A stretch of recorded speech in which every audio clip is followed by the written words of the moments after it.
Hey everybody, Lila wanted to say hi. Say hello. Can you hear her purring? Oh, you did want to say hello. Okay, are you done now? Or you want to stay with me for a little bit? This really is about the memo, I swear. But she just came up and said, I cannot bite your ear right now, Lila. I cannot bite your ear right now. I swear it's about the memo. All right, now she's done. Okay. I swear it's about the memo. So, all right, let's get down to the memo. So I want to clear up something, two things before, well, it's kind of like, well, three things. Okay, first of all, beauty community, there is something like equivalent to the memo that I'm doing for you. So that's coming. Second of all, the videos that I'm doing, I know I said I was going to do my channel, but I am actually only doing about a fifth of the work that I used to do for my channel, and you guys aren't noticing. So I'm like, oh, maybe I can actually do some videos for it, so that's great. So we'll try and just continue with that when my health is not doing great. Like, my health sucked today, so I was unable to do any work whatsoever. It is actually like 3 a.m. right now, and I have not been able to sleep from the pain, and then whatever. So we are up, and I'm doing a video to keep that's just sometimes what happens, is that I get in these weird places, and video making is like perfect for that. So it just, video making helps with my health, and so I've learned that. So we have a great bond here. So it's a good thing. So we may be able to keep going. So, and then third, a lot of what I'm going to say today is based on Dick Morris videos. He has been giving us a lot of, well, he has been doing his channels for forever. But I'm just taking a lot of what he said, and I'm just condensing it into sort of like, just, I don't know if I say like I'm going to just kind of condense it for you guys, and put it into my speak. Just, I don't know if you want to put it into common speak. Just, I used to be a high school teacher, if that makes sense. Just gonna put it, I'm going to put it into different words for you. I'm going to condense it for you, just the memo. Whatever. If you want to hear it from me in my words, then I'll just give it to you condensed. And, but I got a lot of it from him, and obviously other sources, but I hate people who don't give credit where credit's due. And he called a lot of the memo before it came out. Unfortunately, we have so many leaks. So it's so funny the memo came out, and I was like, didn't we know all this before? Like, I swear we knew all of this before. The memo is just confirming all of it. It's kind of funny. I was like, what's so shocking? We knew all of this before. But that's because we were all watching Dick Morris, right? And also listening to Game of Thorns, which, oh my gosh, Game of Thorns by Doug Weed. Holy cow, holy cow. If you're not listening to that book, honestly, I was telling some of my parents, I was like, best book I've read since I read Gone with the Wind. I read Gone with the Wind when I was 10 years old. I was a big reader. That's sad. But yeah, my mom could not. Yeah. So I read it when I was 10. But I was literally like, this is the best book I've read since I read Gone with the Wind. I love that book, and it's that good. And the people who have recommended to some of my people from even my beauty channel are like, I didn't know books could be this good. Like, it's for everyone. It's just that good. It is like for everyone. You just try it. Just try it. Like, listen to the sample online. Okay. Listen to it. So, and he's just got a great voice. You want to listen to it all the time. I've been trying to listen to some other books, and I'm just like, I miss his voice. So, all right. And then, fourth, I was going to say something. Fourth, I really don't know if I'm going to have good enough health to do insider movies. So if you want to do insider movies, like I really am just going with my health here. I'm not saying I'm doing the channel again. I'm just like, movies help. I'm going to do them when I need to do it for my health, and we'll just go with that, and not with all the extra work. And so, insider movies, I would say the two movies, if you've been going with my Twitter feed at Book of Katherine, I would say the two movies would be We Own the Night, and then the other one is Money Monster. Those would be the two movies I would say to watch this weekend, Money Monster and We Own the Night. I have unsubscribed to HBO and I've unsubscribed to Netflix. I cannot, for the life of me, I wish I'd unsubscribed to them a long time ago. And if you have kids, I don't think it's safe at all to have either one of those channels. Netflix used to be, but now it's not in any way, shape, or form at all. And, but Stars, amazingly enough, if you go onto their classics, they have so many movies on there that are already like on our list for Insider Movies. So, but if you look at my Twitter feed, I say that We Own the Night and Money Monster. I say that I believe our political system has actually started to represent one side or the other in both of those movies. And I'm like, before the things happened in Game of Thrones, we used to, both political sides supported only one side in both of those movies. We had a political system that at least we were united. Both sides of the aisle, Republican and Democrat, were on one side of both of those movies. And now when you watch those movies, you go ahead and watch and you'd be like, think about like all the rhetoric that we hear from Stephen Colbert and John Oliver and the things that they've been feeding us all of these years in the rhetoric. I call it the new Democratic Party because I feel like it's been hijacked. It's certainly not I don't think some people like that Mark Dice channel. He's like, liberalism, it needs a cure or something. And I'm like, no, like I really think it's been hijacked and there's just this other thing. I don't think you can say that. I think there is the part. Go ahead and we'll get into it. I think that's for later. Let's get to the memo. I think when you have someone who's been working, like let's take Dick Morris, for example. He worked as a Democrat and he worked for the Clintons for how long? He worked for them is a Democrat for like 25 years or whatever. And after he saw what the Clintons did in the White House over those 8 years, he moved over, you guys, and he moved over. And I think that, and remember in the election, the same people who voted for Obama are the people that voted for the president we have now. And people want to ignore that fact. But I think, and people want to ignore the fact that the Republicans they fought really freaking hard against Donald Trump. So we're just at a political system now where one side has just decided to give up and just support the president, and the other side has just decided to just not. And I think the reason for that is because they don't represent any of us. They don't even represent who they say they represent. If you look at who they actually are owned by, and you can see that by that Steve guy, that Steve Elmhurst or whatever. If you see who he actually lobbyists, who Nancy Pelosi calls her hero of change for the world, he's like the main lobbyist for like all the main foreign governments and big company and lobbyists in Monsanto and stuff like that. And that's who she calls her hero of change, is lobbyists. And every Democrat I know, that's not who they think of when they think they talk about the Democratic Party. Like they talk about education and things like that. And there's a reason you don't hear about Steve Elmhurst or whatever. You just don't hear about him because they keep him under wraps for a reason. And so anyway, when I talk about all this stuff in the memo, I really want to be clear. I don't think that it's really Democrat versus Republican now. I feel like the Democrats, when I think Democrats now, I think like this narrow 10%.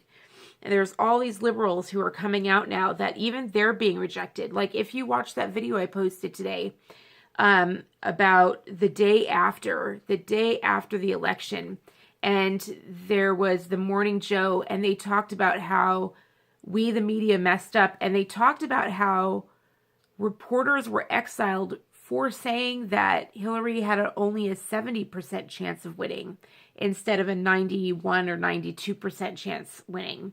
So they would get in trouble for saying anything less than 90%. If they said 70%, they got creamed. That's not, I don't think that represents all Democrats. Like, do you think that represents the Democratic Party? I don't think so. Do you think that speaks for, no, I think there's this narrow extreme thing. And I think the extreme side is very violent. It's becoming extremely violent. And I don't think that represents, like, you know, the entire Democratic Party. I think, and that's why I think a lot of Democrats are slowly moving over. Like, I saw a great interview, I posted it. And they had a panel of women of 8, and half of them were Republican, half of them Democrat. And then when they asked who voted for the president, like almost all of them raised their hand, and the lady was just like shocked. She was in shock. But I wasn't. I wasn't in shock at all. I was just like, I wasn't in shock at all. And then, because I was just like, I saw it coming. I saw it coming from the day they announced, and maybe I'll talk about that someday. The day they announced, I knew what the election results would be. Like, I was like, he announced, and I was like, oh, okay. And that was it. That was it. And I just told my husband, I was like, there we go. And that was the end of it. So, it was just like, that's what's going to happen. And I'll maybe talk about that someday. And I still don't think the media understands why that is, but I think that at the State of the Union address, I think that he gave a speech that everyone who elected him was assuming he was going to do. For all the things that he said at the State of the Union, they were all like, that's what we were hoping for when we elected you. I think that's what they were looking for. Exactly that State of the Union and the Davos speech. Exactly that. When he went to Davos and spoke, that's exactly what they were looking for, which is fascinating. It's just fascinating how the American people, I mean, we're still a democracy. And it's sad that the news media after the election was like, it's too bad we're a democracy. And I was like, that's bad. That's when we know they're owned by somebody else. So anyway, we'll get into that. Let's get into the memo when we're at 12 minutes, but you guys love hearing me talk, right? So let's do it. And then my next video is going to be on probably the same outfit, because whatever. My next video is going to be on celebrities and why celebrities cheer for you to vote Democrat. And maybe I'll post that first. We will see. All right, so let's do the memo. Let's just water it on down. Let's get to the nitty gritty, and let's just do the memo in a short nutshell. Okay, so first of all, if you have not seen the show Homeland, see the show Homeland. Amazing show, Homeland, and it is on Showtime, I believe. And actually, fun fact, the guy in Homeland, the guy Brody or whatever, I know him. I know him. I know him. Oh God, wait. Again, you guys are like, of course you know him. I know. Oh God. So, oh God. I knew him before he was a star, and he's a really scary bad guy. And I guess, okay. I'm just really proud because I knew him, and he asked me in a pub in England, he was like, so what's LA like? Like, do you think I could make it? And I was just like, yeah, I think you could. And he's like, but I'm scared to go because you can have guns there. And I was like, what? And I had never thought of our country that way. Isn't that funny? I was like, huh? So I walked away going, there's a guy who wants to come to LA. And then next thing you know, like, he was in LA and winning Emmys. Like, and I was just like, I know him. So I don't know. It's a little different. It's not like I know him. He's not on our phone chat or anything like that. So, but he was on like the covers, and I was just like fangirl. Oh my God. So he was just so excited. He asked all these questions about LA and like, do you think I could make it? And his hair was all long, and he'd like stroke it and be like, do you think I could make it? And it was so cute. It was just, anyway, but he played the worst bad. Oh God, he's good at playing bad guys. Oh my God. So, Anyway, so the memo, watch Homeland, and it's actually the most recent season. Watch the most recent season, and I think it's like season 6. Why am I saying that? Because in season 6, there is this terrifying organization in season 6. And it is an organization where you see they go underground, the guy goes in, and it's in this nondescript building. If you've seen it, you know exactly what I'm talking about. It's a nondescript building. You go in there, and there's all these people feeding social media and giving all these different things and saying all these things on fake profiles, fake messages, fake this, fake that, fake this. And they're just sending out all these messages. And it's terrifying, right? Because none of it's real. And they're campaigning and they're saying lies and they're basically doing fake news. Now, what I think is interesting is that it reminded me when I saw it, the first thing I thought of was the Museum of Tolerance. If you've been to the Museum of Tolerance, then you might know what I'm talking about. The Museum of Tolerance was built in LA to help us remember how the Holocaust happened and to make sure it never happened again. And you walk into this room and you're as if you're in the cafes and city streets of Germany. And they show what it was like for people to live in Germany. And they have all the newspapers playing the propaganda. They've got the radio playing the propaganda. They've got the things on the walls playing the propaganda. And they were like, this is how the people fell for the propaganda because it was playing in every way, shape, or form. And I looked up at that screen during Homeland, and I just was like, someone just went to the Museum of Tolerance and just was like, this is inspirational. Like, let's do it again.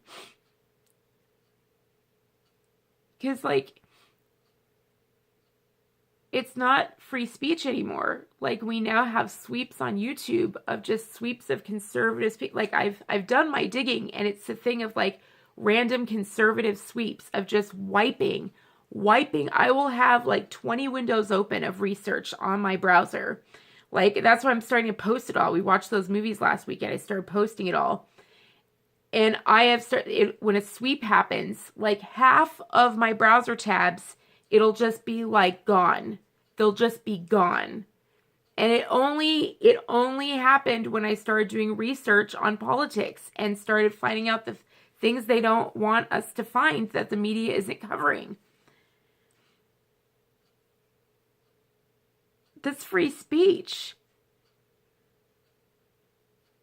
Anyway. So, but what is happening in all the media channels is this, and making people think it's okay to go out and do the things like at Berkeley when someone that they don't agree with comes up on stage. They do think it's okay to take batons and crash and burn things. They do think it's okay to go up on stage and hit them with batons or take their phones and throw it on the stage.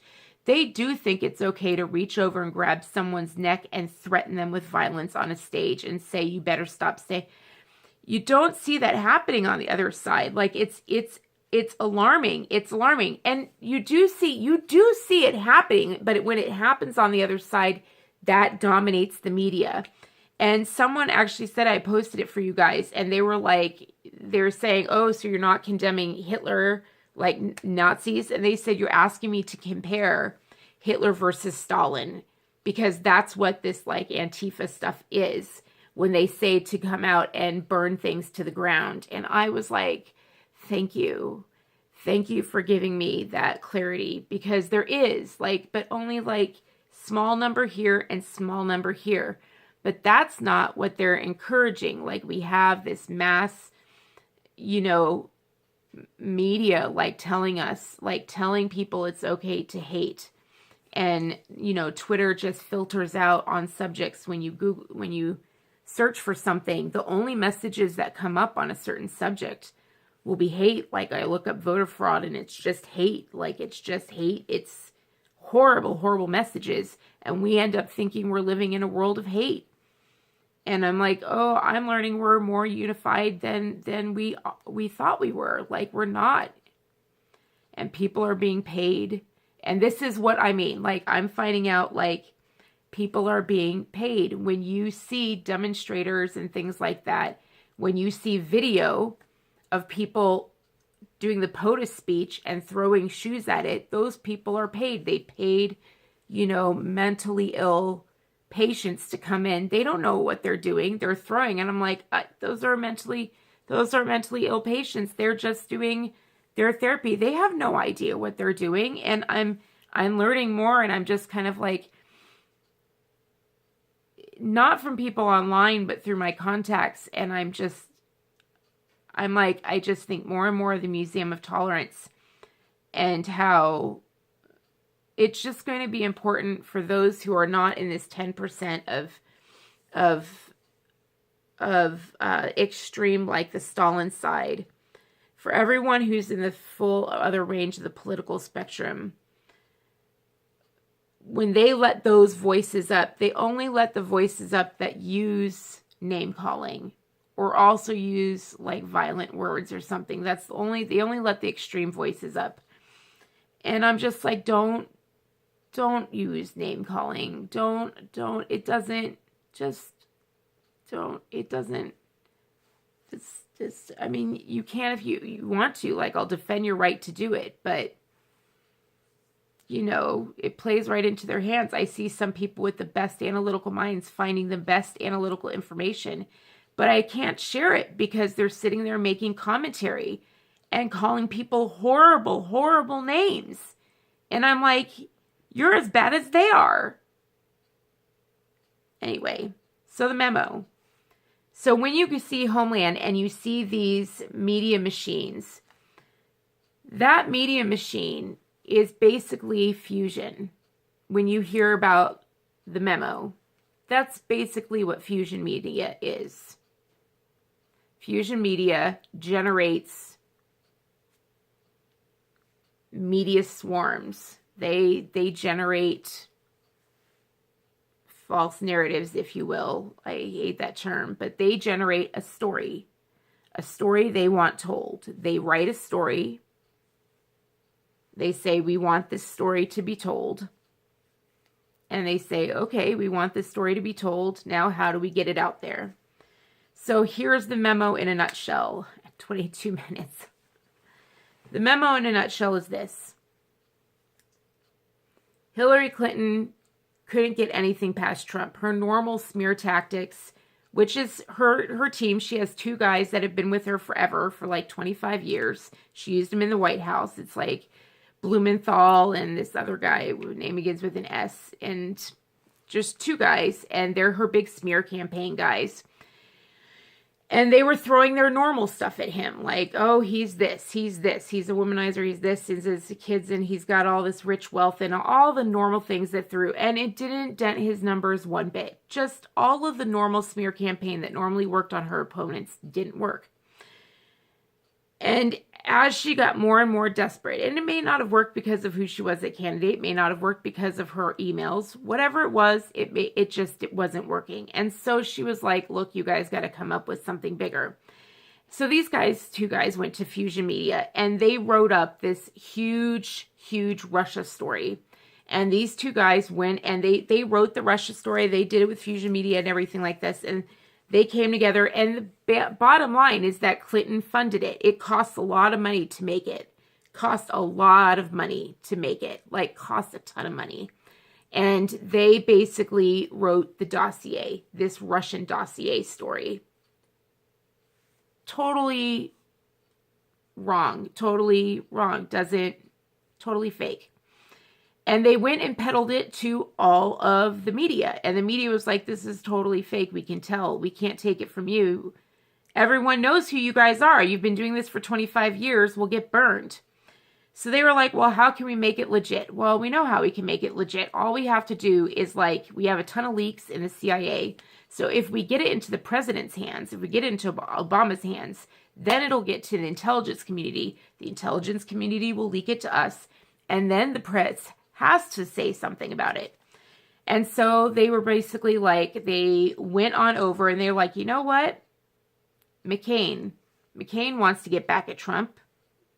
McCain wants to get back at Trump. So over in Europe at some like posh party, one of these political parties, they went on over to Trump they went on over to McCain and they contacted, I think it was Steele with the UK guy, the MI5. And they said, we have this guy Steele over in the UK and he's a ex-spy for MI5 and we'll have him give it to you. Are you up for doing this deal and getting it to the president? And McCain's like, I'm in. I want to take this guy down. I want to take him down. And they're like, sweet, we will give it to Steele and he'll give it to you. And so that's exactly what they did. They gave it to Steele. Steele knew it was totally not true. He knew it was written by and funded by the Clintons, the Clinton Foundation. They met on a bench and had a secret code word. McCain met him on a bench in the UK. He gets it. He comes back to America and he goes into the White House and he gives it. He hands it off to a guy and he's like, now it may not be credible. There is a possibility this isn't credible, but just in case. And so the White House was like, yeah, we know it. The White House was totally aware of what was going on, but they were just like, take him down. Right. And so they took it and because they got somebody, and even better, they got somebody from the other side, which totally made it legit, right? Like it wasn't, they were like perfect fall guy because it's from the other side now. They can say it's not the DNC. We have somebody from the other side. And so once Obama gets it, Obama's like, I'll even take it one step further. I'll use this to start wiretapping him and find out anything we can get on him to actually make this like campaign legit. And the thing is, they wiretapped Trump and they still didn't get anything on him. They still, based on a fake dossier that was paid for by the Clinton Foundation, totally fake evidence, they wiretap him and they still get nothing, which is why Mueller is just like, oh my gosh, like I just need to get anything on this guy, like anything at all, which is why he wants a meeting.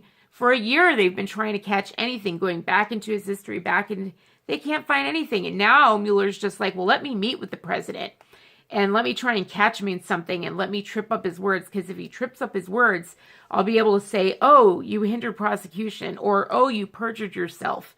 And like, that's the way they can catch him now. And unfortunately, he can't fire Mueller. There's like protections. It's where he is in the ranks. Like, Trump doesn't have things over him. But that's the really sad thing, is that McCain's actually involved in this. But it's his last term. He's retiring after this. And so he was like, perfect way to get back at Trump for saying that I'm not a hero, when McCain is definitely a hero. But McCain has been totally screwing over his constituents for the last, few years. He's been doing, in fact, he even screwed us over with the bailout. He did a horrible thing with that bailout. Did you know Hillary Clinton? Did you know Hillary Clinton's daughter is married to a Goldman Sachs banker? And freaking McCain helped out on that deal. Like, I've got tape. Okay, I better go. I'm going to go now, but essentially that's the memo. And, yeah. So anyway, Dick Morris, give me a call. We should definitely do an interview. Like, let's let's just chat. Like, let's do a chat together. We both vlog or whatever. And my health's doing better. And let's meet up. I've got a train nearby. Like, let's take a train and meet up or whatever and stuff like that. So, and I think my fans have been saying they'd love to see that. So, and I know my fans overlap with your fans. So let's do it. Let's do it. It would be fun. I think it would be a lot of fun. So, yeah, you guys, if you're not subscribed to Dick Morris, go over there and subscribe and get Game of Thorns. And that's the memo, essentially. And if you've watched the movies, you know this is way hella bigger than Watergate. And by the way, if you think the FBI is dirty, like super, super dirty, because like a ton of the people in the FBI like colluded on this. Like they were just like, oh yeah, we took it and they leaked it. They knew it was fake and the media was like, yay, now we can report it because, they touched it. They just kept it going. They kept it going. If you think the FBI is the only one that has dirty people in it, you are wrong. There are other intelligence agencies that are dirty as well. That's why the CNN has so many leaks. That's why there are so many. There's been a leak a day. And that is why there's so much stuff in the news media, which was why it's hysterical that the Democrats are like, oh, We don't want anything released. Well, then why are you taking so many leaks to the press? Like, why? Why are you leaking to the press all the time or doing interviews with CNN about leaks to the press? Like, why are you, engaging in that? And then saying when the Republicans do it by law and go through a committee to release anything, that you have a problem with that. So it's just like, it's very interesting if you look at the photo fraud thing, that when all that undercover video was revealed of all the voter fraud in the Democratic Party, like all the Democrats I know would be shocked. I know they would be shocked. Well, actually, the Democrats I did know, they were stunned to find out their party was committing voter fraud. They hated busing people in. They were like, that is not what they stand for.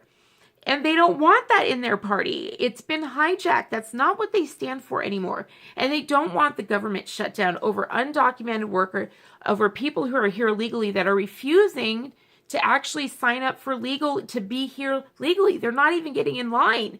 Everyone's forgetting that there are legal ways to get into this country. You can actually sign up to be a citizen, and they're refusing to do that. Like, no one's paying attention to that fact that the Dreamers are actually refusing to sign up to be a citizen. They can. They're saying, oh, people have waited online since 1995. That's the exception. Like, I have plenty of friends in my dance community. They have to wait 4 years, but they get in. It's about a 4-year wait, but they get in. Get in line. Just get in line. But they don't want to do that, and we should consider that.